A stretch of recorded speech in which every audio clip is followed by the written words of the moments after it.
நண்பர்கள் அனைவருக்கும் வணக்கம். என்னுள் இருந்து என்னை இயக்கிக் கொண்டிருக்கின்ற இறையருளுக்கும், குரு அருளுக்கும் என் மனமார்ந்த முதற்கண் வணக்கத்தையும், நன்றியும் தெரிவித்துக் கொண்டு, வாஸ்து அப்படிங்கிறதுல ஒவ்வொரு மனிதருக்கும் ஒவ்வொரு விஷயங்கள் தோன்றும். அதுபோல என்னுடைய வாடிக்கையாளர்கள் ஒரு கேள்வி கேட்டிருக்காங்க. என்ன கேள்வி அப்படின்னு பார்த்தீங்கன்னா, "வீட்டு சுவர்களில் ஓவியங்கள் வரையலாமா?" அப்படின்னு ஒரு விஷயம் கேட்டிருக்காங்க.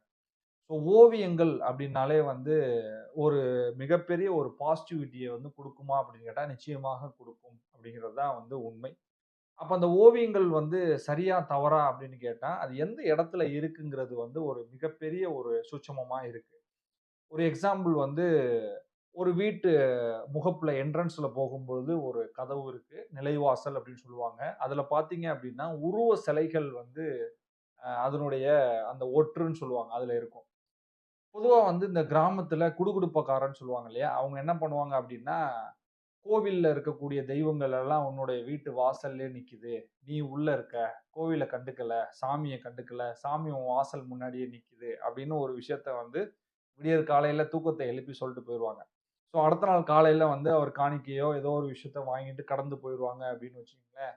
ஆனால் அந்த வீட்ல இருக்கக்கூடிய பெண்களுக்கு ஒரு நெருடல்கள் இருந்துகிட்டே இருக்கும். என்ன இருந்துட்டே இருக்கும் அப்டின்னா, குலதெய்வம் வெளியில நிக்குதுன்னு சொல்றாங்களே, சாமி வெளியில நிக்குதுன்னு சொல்றாங்களே, வீட்டுக்குள்ள சாமி இல்ல அப்டின்னு சொல்றாங்களே அப்டின்னு ஒரு நெருடல் இருக்கும். அப்ப அந்த நெருடல் என்ன விஷயமாக பாதிக்கும் அப்டின்னு பார்த்தீங்கன்னா, மனதளவுல அவங்களுக்கு ஒரு பெரிய தாக்கத்தை குடுக்கும் அப்டிங்கிறது தான். அப்ப இத என்ன பண்ணலாம்? என்ன பண்ணலான்னு கேட்கும்பொழுது, அடுத்து யார்ட்ட போவாங்கன்னா, ஒரு ஜோதிட நிபுணர்ட்ட போவாங்க. அந்த நிபுணர் ஏதோ ஒரு விஷயத்த ஆ ஏதோ ஒரு இடத்துல கெட்டு போயிருக்கு. உங்க குலதெய்வம் சரியா உங்களுக்கு சப்போர்ட் பண்ணல. அந்த குலதெய்வத்த போய் சரியா பாருங்க அப்படின்னு ஒரு விஷயத்த சொல்லுவார். ஸோ இது எல்லாமே காற்று வாக்குல போய் அடுத்து ஒரு பரிகாரங்கள், ஒரு பெரிய ஹோமங்கள் அப்படின்னு சொல்லி எல்லா விஷயத்தையும் முடிந்த பிறகு தான் அவர்களுடைய சிற்றறிவுக்கு தோணும். அந்த வெளியில இருக்கக்கூடிய ஒற்றுல இருக்கக்கூடிய விநாயகரோ, இல்ல முருகரோ, இல்ல ஒரு வள்ளி தெய்வானையோ, ஒரு பெருமாளோ வெளியில இருக்கக்கூடிய விஷயம். ஸோ அதற்கப்புறம் நம்முடைய வாஸ்து கன்சல்டன்ட் மூலமாகவோ, இல்ல ஏதோ ஒரு வீடியோ பதிவு மூலமாகவோ, இது போல வாசலுக்கு வெளிய அந்த விக்கிரகங்கள்னா அந்த ஓவியங்கள், சிலைகள் இருக்கக்கூடாது அப்படிங்கிற விஷயத்த புரிஞ்சுப்பாங்க. இது ஒரு செட் ஆஃப் ஸ்டோரி. 2வது பார்த்தீங்கன்னா, ஒரு வீட்ல இரட்டை கதவு இருக்கு அப்படின்னா, 2 மைல் வரையக்கூடிய, 2 மைல் ஓவியங்கள் தீட்டக்கூடிய விஷயங்கள் எல்லா ஊர்லயுமே வழக்கமா கொண்டிருக்கும். அப்ப 2 மைல் அப்படின்னா, எப்பல்லாம் அந்த கதவுகள் திறக்கப்படுகின்றதோ, அப்பல்லாம் கணவன் மனைவிக்கு இடையே பிரச்சனைகள் வருமான்னு கேட்டா 100% வந்துகிட்டு இருக்கு அப்படிங்கிறது தான் உண்மை. அப்போ ரெட்ட கதவு எப்ப சாத்துவாங்க அப்படின்னா, தூங்கும்பொழுது தான் சாத்துவாங்க.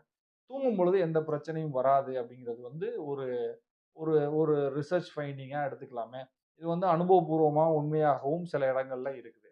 அப்போ வாஸ்து அப்படின்னா வெறும் கட்டிடங்கள், கட்டிடங்களை கட்டுவது, உள்ள இருக்கக்கூடிய வீடுகளை டிசைன் செய்வதற்கு அப்பாற்பட்டு, வீட்ல இருக்கக்கூடிய ஒரு சின்ன ஓவியம் அவர்களுடைய வாழ்க்கை தரத்தை மாற்றும், வாழ்க்கையை மாற்றும் அப்படிங்கிற விஷயம் தான்.